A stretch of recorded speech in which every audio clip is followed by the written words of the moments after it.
Assalamualaikum warahmatullahi wabarakatuh. Waalaikumsalam warahmatullahi wabarakatuh. Innal hamdalillah nahmaduhu wa nasta'inuhu wa nastaghfiruh wa na'udzu billahi min shururi anfusina wa min sayyi'ati a'malina. May yahdihillahu fala mudilla lahu wa may yudlil fala hadiya lahu. Asyhadu an la ilaha illallah wahdahu la syarika lahu wa asyhadu anna Muhammadan 'abduhu wa rasuluhu la nabiyya ba'dahu.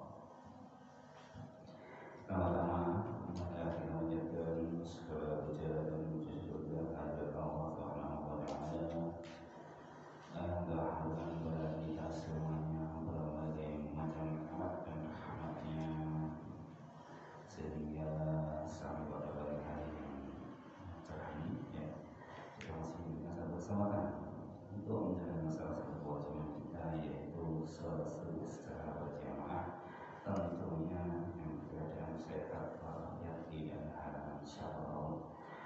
Selanjutnya yang kedua semoga salawat serta salam tercurahkan kepada Rasulullah sallallahu alaihi wasallam, kepada keluarganya, para sahabatnya dan kepada orang yang beriman di akhir zaman semoga kita semuanya yang hadir di sini termasuk di dalamnya. Amin ya Allah ya rabbal alamin.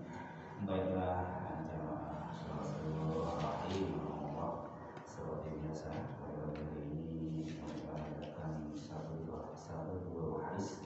Semoga nantinya bermanfaat buat kita semuanya. Amin. Ya. Kebetulan pada kali ini kami akan membacakan sebuah hadis yang berkaitan dengan kewajiban tumaninah dalam rukuk dan sujud. Insyaallah hadis sangat panjang ya. Hadis dari Abu Hurairah radhiyallahu anhu bahwa Rasulullah Shallallahu alaihi wasallam masuk dalam masjid. Lalu ada seseorang yang cuma masuk lalu sholat. Kemudian dia datang dan mengucapkan salam kepada Nabi Shallallahu alaihi wasallam. Lalu beliau bersabda, ulangilah salatmu karena engkau belum sholat. Maka orang tersebut yang datang itu mengulangi lagi sholatnya seperti sholat yang tadi dia kerjakan. Kemudian dia datang dan mengucapkan salam kepada Nabi Shallallahu alaihi wasallam. Lalu Nabi Shallallahu alaihi wasallam beliau bersabda, ulangi lagi sholatmu karena engkau belum sholat. Beliau mengucapkannya hingga 3 kali. Lalu orang itu berkata, demi yang mengutus engkau dengan kebenaran, aku tidak dapat sholat yang lebih baik daripada itu. Maka ajarkanlah kepadaku. Maka beliau bersabda, jika engkau berdiri untuk mengerjakan sholat, maka bertakbirlah, kemudian bacalah yang mudah bagimu dari Al-Quran, kemudian rukuklah hingga engkau tumakninah dalam keadaan rukuk, kemudian angkatlah hingga engkau berdiri lurus, kemudian sujudlah hingga engkau tumakninah dalam keadaan sujud, kemudian angkatlah hingga engkau tumakninah dalam keadaan duduk, dan kerjakanlah yang demikian itu dalam sholatmu seluruhnya. Para ulama menyebut hadis yang mulia ini dengan istilah hadisul mus'ifi syahadihi, orang yang buruk dalam sholatnya, yang kemudian mereka menjadikannya sebagai sandaran tentang apa yang wajib dan apa yang tidak wajib dalam sholat. Karena di sini beliau merinci pengajaran dan penjelasan amal-amal sholat yang harus dikerjakan. Lalu ada anggapan bahwa apa yang ditinggalkan dalam hadis ini bukan termasuk wajib, sebagaimana yang akan kita dapatkan di bagian berikut, insyaallah. Gambaran secara global tentang hadis ini ialah Rasulullah SAW masuk dalam masjid. Lalu ada salah seorang sahabat yang bernama Khalid bin Rafi.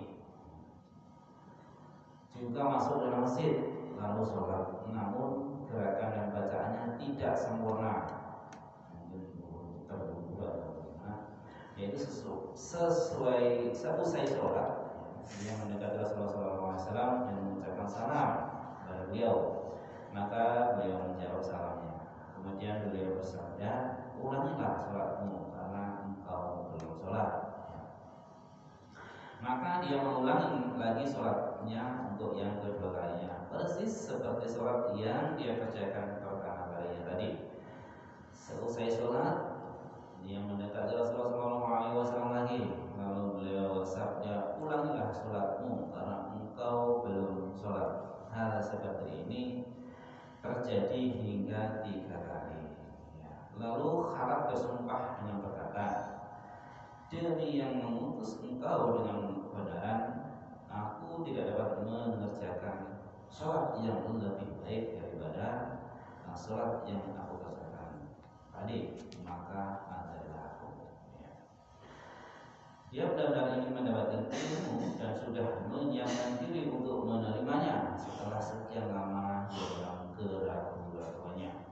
Beliau bersabda kepadanya yang intinya, jika engkau berdiri untuk sholat, lakukanlah takbiratul ihram, kemudian bacalah dari Al-Quran yang mudah engkau baca setelah membaca Al-Fatihah, kemudian rukuklah hingga engkau tumakninah dalam keadaan rukukmu, kemudian angkatlah kepala dari rukuk hingga engkau berdiri tegak lurus dan tumakninahlah dalam i'tidalmu.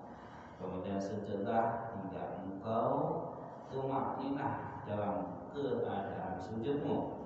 Kemudian angkatlah kepala dari sujud dan duduklah hingga engkau tumakninah dalam keadaan duduk. Lakukanlah semua perbuatan dan perkataan ini dalam sholatmu secara keseluruhan selain takbiratul ihram, karena ia ada pada rakaat yang pertama tanpa rakaat yang lain.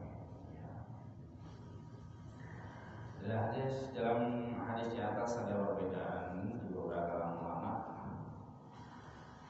yaitu mazhab Hanafi menyatakan keabsahan sholat dengan membaca ayat apapun dalam Al-Quran, termasuk pula orang yang hanya mampu membaca Al-Fatihah, maka berhujjah dengan firman Allah, maka bacalah yang mudah bagimu dari Al-Quran. Zahra 20. Begitu pula salah satu riwayat dalam hadis ini, bacalah yang mudah bagimu dari Al-Quran. Jumhur berpendapat bahwa tidak sah tanpa Al-Fatihah bagi orang yang mampu membacanya. Mereka berhujjah dengan sabda Rasulullah SAW, tidak ada salat bagi orang yang tidak membaca Al-Fatihah kita pada surat Al-Fatihah. Gambaran jelasnya, salat dianggap tidak ada dan tidak ada wujudnya menurut syariat, dan salat itu tidak sah. Ini merupakan dasar dalam pengertian semacam ini. Dari dalil yang menunjukkan tidak sahnya salat tanpa Al-Fatihah amat banyak sekali. Mereka menanggap ayat tersebut bahwa ayat itu disampaikan untuk menjelaskan Al-Quran tentang sholat. Artinya bacalah yang mudah dari Al-Quran setelah membaca surat Al-Fatihah agar tidak memberatkan kalian. Mereka menanggapi hadis ini bahwa riwayat ini bersifat doa yang kemudian ditafsirkan riwayat lain dalam riwayat Abu Dawud dan Ibnu Hibban. Kemudian bacalah Ummul Quran dan apa yang dikehendaki Allah. Abu Dawud tidak berkomentar tentang hadis ini, bahwa tidak ada yang cacat pada hadis ini. Dalam riwayat Ibnu Hibban dalam hadisnya, dan bacalah Ummul Quran, kemudian bacalah sederhanamu. Menurut Ibnu Hamam, hukum yang lebih layak bahwa beliau mengucapkannya bagi orang yang buruk dalam sholatnya.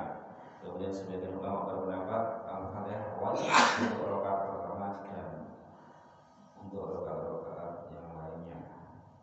Jumhur mengatakan kewajiban membaca Al-Fatihah dalam setiap rakaat. Hujahnya adalah sabda